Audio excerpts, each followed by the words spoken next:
రోజుకో సంచలనం. నిన్న లభ్యమైన అస్థిపంజరాల్లో ఒకరు మహిళ అదే ప్రాంతంలో చీర కూడా స్వాధీనం చేసుకున్నట్టుగా వార్తలు వస్తున్నాయి.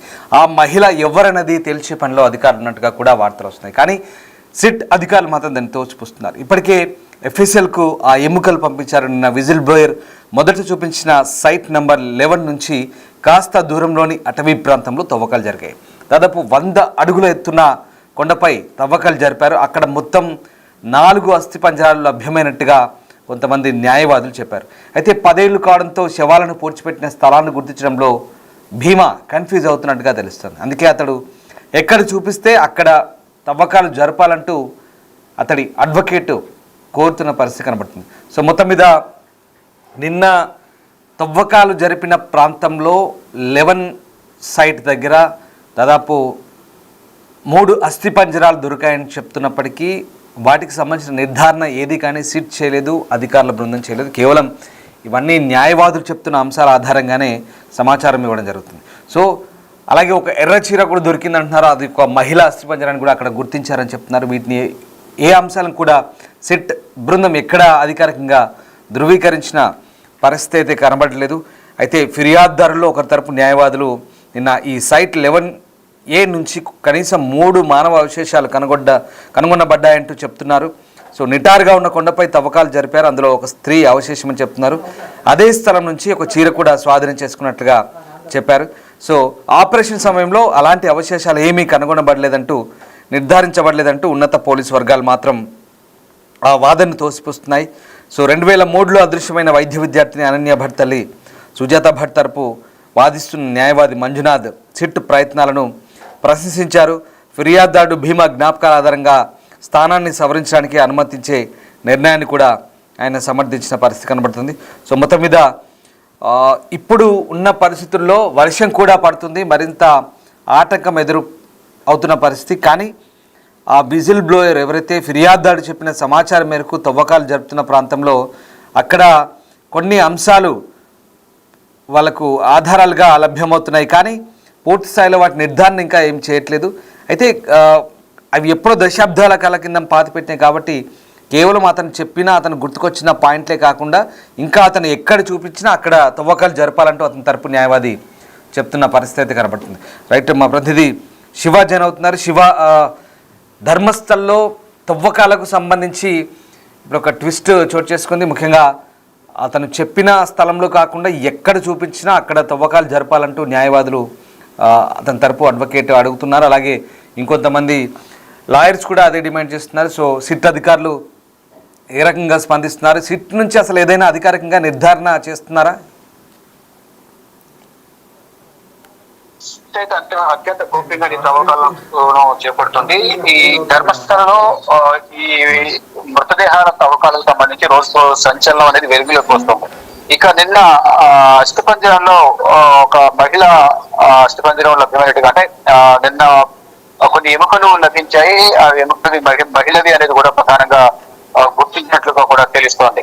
మరోవైపు దీనికి సంబంధించి అదే ప్రాంతంలో చీర కూడా వీళ్ళు శిక్షాధికారులు కానీ ఆ తవ్వకాలు చేపట్టిన సిబ్బంది కానీ స్వాధీనం చేస్తున్నారు. ఆ మహిళ ఎవరన్నది తేల్చే పనిలో అధికారులు నిమగ్నమై ఉన్నారు. ఇప్పటికే కోసం వాళ్ళు టెస్ట్ విత్ ఎన్నికలు కూడా పంపించారు. నిన్న ఈ పారిశుద్ధ్య కార్మికుడు మొదట చూపించిన సైట్ నెంబర్ 11 నుంచి కాస్త దూరంలో అటవీ ప్రాంతంలో ప్రవర్తన చేపట్టారు. దాదాపు 100 అడుగులు ఉన్న పొరపై ఈ తవ్వకాలు కొనసాగుతున్నాయి. అక్కడ మొత్తం 4 అస్థిపంజరాలు లభ్యమయ్యాయి.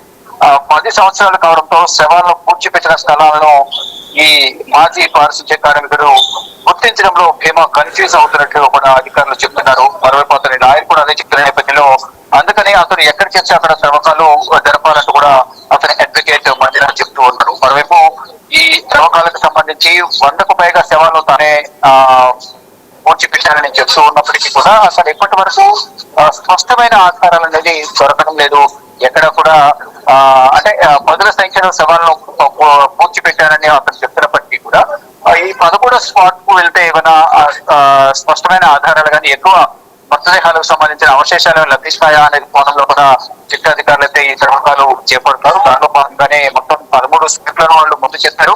ఇప్పటికీ 10 స్పాట్ల వరకు కూడా అంటే 10 స్పాట్ మొదట చూపించిన సైట్ నెంబర్ 11 నుంచి కాస్త దూరంలో, అంటే ఇప్పటికే 11 స్పాట్లలో దాదాపు చేస్తారు. ఇంకా మిగిలిన 2 స్పాట్స్ ఉన్నాయి కాబట్టి ఆ 13 స్పాట్ లో ఏదైనా అక్కడ చెప్పిన దాని ప్రకారం ఎక్కువ మృతదేహాలు అక్కడ పూడ్చిపెట్టారని చెప్పిన దాని ప్రకారం అక్కడ దొరుకుతాయా లేదా అనే కోణంలో కూడా శక్తి అధికారులు ఈ తవ్వకాలను చేపడుతున్నారు. చూడాలి ఏం జరగబోతుంది. ఆ 13 స్పాట్ కి ఎప్పటి వరకు వెళ్ళి తవ్వకాలు జరుగుతుందో కూడా చూడాలి. ఒకవైపు వర్షాలు పడుతూ ఉన్నాయి, మరోవైపు తవ్వకాలు జరుగుతూ ఉన్నాయి. ఎంతో ప్రతిష్టాత్మకంగా తీసుకునే శక్తి దర్యాప్తు బృందం తవ్వకాలను చేపడుతుంది. మరోవైపు గతం మిస్ అయ్యారు, కుటుంబ సభ్యులు కూడా వచ్చి పోలీసులకు ఫిర్యాదు చేస్తూ ఉన్నారు. గతంలో మందిరాల దర్శనానికి వెళ్ళి మళ్ళా తిరిగి రాలేదు అనేది అరణ్య భట్ తల్లి సుజాత భట్ కూడా ఫిర్యాదు చేశారు. దానికి సంబంధించి కూడా వారు దర్యాప్తు కొనసాగిస్తూ ఉన్నారు. మొత్తంగా చూస్తే ఈ గతంలో 1998 నుంచి 2014 మధ్య చాలా ఘటనలు అక్కడ జరిగాయి అనేది కూడా అందరూ చెప్తూ ఉన్నారు. ఈ నేపథ్యంలోనే అసలు వాస్తవమా కాదా, జరిగిందే నిజమా కాదా అనే కోణంలో కూడా మొత్తం లోతైన దర్యాప్తు అయితే సిట్ చేపడుతోంది. ఇటు పారిశుద్ధ్య కార్మికులు కూడా విచారిస్తున్న నేపథ్యంలో మరో పారిశుద్ధ్య కార్మికులకి ఇటు సిట్ బృందం యొక్క అధికారుల నుంచి కూడా బెదిరింపులు వెళ్తున్నాయి. కేసు వాపసు తీసుకోవాలని, కేసు పక్షంలో చాలా ఇబ్బందులు ఎదుర్కొంటామని కూడా బెదిరిస్తున్నారు. దానికి సంబంధించి పారిశుద్ధ్య కార్మికుడి అడ్వకేట్ కూడా దీనికి సంబంధించి ట్వీట్ చేశారు. ఇప్పుడు దీనికి సంబంధించి కూడా కొంత మొత్తం చూసుకుంటే ఈ 13 స్పాట్లలో మృతదేహాలు ఎన్ని మృతదేహాలు ఉన్నాయి, ఆ మృతదేహాల అవశేషం దొరుకుతాయి లేదా, ఏం జరగబోతుంది కూడా వేచి చూడాల్సి ఉంటుంది. Right, yes sir, thank you Shiva. So మొత్తం మీద సిట్ బృందం సాక్షి ఫిర్యాదుదారుని ధర్మస్థలంలోని నేత్రావతి స్నానఘాట్ సమీపంలోని హైవే పక్కన ఉన్న అడవిలోకి తీసుకెళ్లింది. సిట్తో పాటు దాదాపు 20 మంది కార్మికులు గాలింపు చర్యల కోసం వెళ్లారు. సంఘటనా స్థలానికి ఒక ఎక్స్కవేటర్ను కూడా రప్పించారు. సో ఫిర్యాదుదారైన ఇటు Puttur sub divisional officer Stella Varghese, అలాగే సిట్ ఎస్పీ జితేంద్ర దయామ ఇతర అధికారుల ముందు ఫోరెన్సిక్ నిపుణులతో కలిసి ఆ ఫిర్యాదుదారుడు కూడా అడవిలోకి వెళ్ళాడు. సో ఈ రకంగా దాదాపు నిన్నటి వరకు కూడా 10 చోట్ల పూర్తిస్థాయి శోధన చేశారు. ఆ ప్రాంతం అంతా కూడా గాలించారు.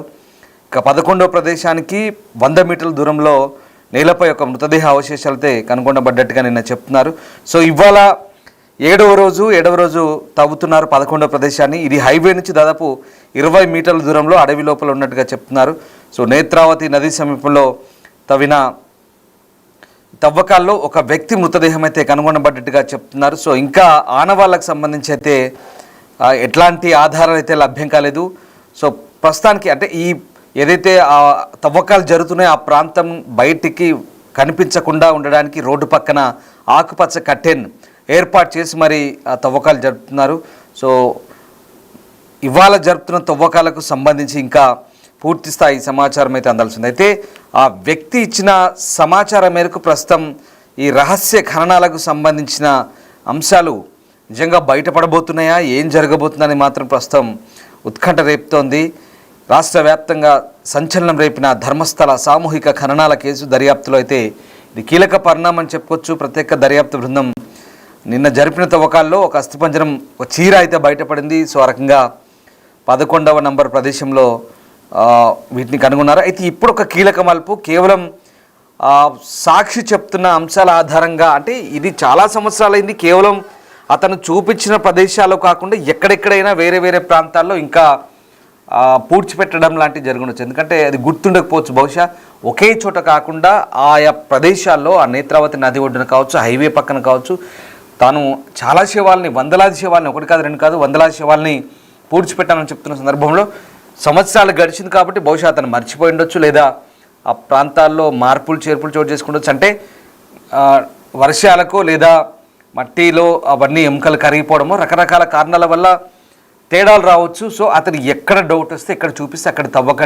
తవ్వండి అంటూ అడ్వకేట్స్ కూడా ఇప్పుడు ఆ సిట్ బృందాన్ని కోరుతున్న పరిస్థితి.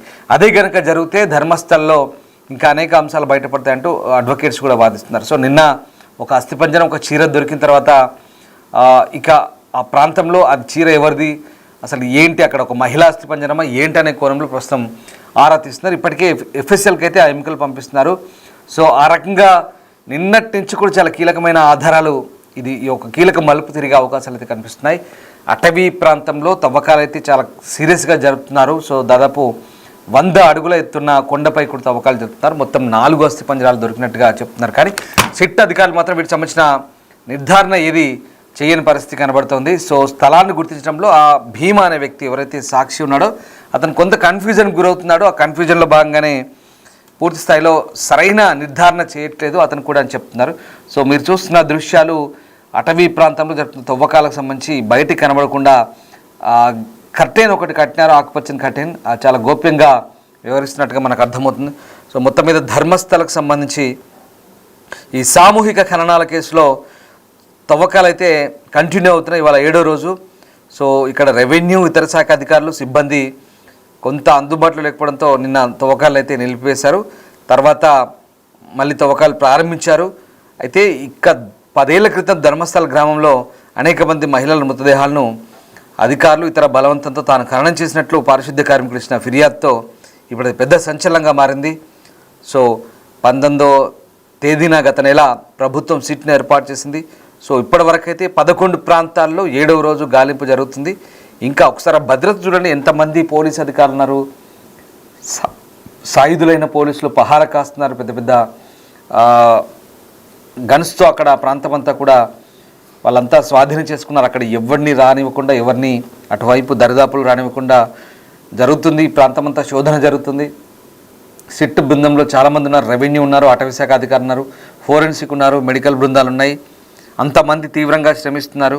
సో ఆ రకంగా ఇంకా ఏమైనా చూడండి, ఆ బ్లూ డ్రెస్లో ఫోరెన్సిక్ బృందాలు అవన్నీ కూడా ల్యాబ్ సంబంధించినటువంటి వ్యక్తులు, ఫోరెన్సిక్ ల్యాబ్ సంబంధించిన టెక్నీషియన్స్ వాళ్ళంతా కూడా, అలాగే రెవెన్యూ అధికారులు ఉన్నారు, పోలీసు ఉన్నారు, మెడికల్ టీమ్స్ ఉన్నాయి, చాలామంది. ఇదిగో ఈ బ్లాక్ డ్రెస్లో పోతున్నాడు సాక్షి, అతనే ఇచ్చిన ఫిర్యాదు ఇది. దాంతో ఇప్పుడు శోధన జరుగుతుంది. మొత్తం మీద అతను మళ్ళీ సిట్ ఇప్పుడు రోజంతా తవ్వకాలు జరపాలి. తిరిగి రోజంతా తవ్వకాలు జరిపిన తర్వాత అక్కడ ఏమేమి దొరికినాయి వాటన్నిటిని కూడా ల్యాబ్స్కు పంపించాలి. తర్వాత బెల్తంగడి ప్రాంతంలో ఉన్న సిట్ ఆఫీస్కి రావాలి ఈ వ్యక్తి కూడా, ఫిర్యాదు చేసిన వ్యక్తి. సో ఆ సిట్ అధికారుల ముందు రోజంతా ఏం జరిగింది, ఎక్కడెక్కడ తవ్వారు ఏంటనేది కంప్లీట్గా వాళ్ళతో కూర్చొని ఒక మీటింగ్ లాగా ఏర్పాటు చేసుకొని వాళ్ళతో డిస్కస్ చేసి మొత్తం సమాచారం అంతా చెప్పాలి. వీళ్ళంతా కూడా అతన్ని ఇంట్రాగేషన్ చేస్తారు, మళ్ళీ క్రాస్ చెక్ చేస్తారు, క్రాస్ ఎగ్జామినేషన్ చేస్తున్నారు. సో 7 రోజులుగా ఇదంతా జరుగుతుంది. ఇంకా ఎన్ని రోజుల పాటు తవ్వకాలు జరుగుతాయి, ఇంకా ఏమేమి లభ్యమవుతాం అనేది చూడాలి. సో మొత్తం మీద అయితే ఒక సంచలనంగా అని చెప్పాలి. దేశంలో ఎప్పుడు ఇలాంటి ఘటనలు, ఇలాంటి తవ్వకాలు, శవాల గురించి ఈ తవ్వకాలు, శోధన ఇంత సీరియస్గా ఇన్ని విభాగాల అధికారులు ఈ దేశంలో ఇప్పటివరకు ఏ కేసులో ఇలా జరగలేదు. బహుశా ఇది మొదటిసారని చెప్పవచ్చు. సో అంతటి సంచలనం కలిగిన, అంతటి ప్రాధాన్యత కలిగిన కేసుగా దీనికి ఇప్పుడు కర్ణాటక ప్రభుత్వం భావిస్తుంది.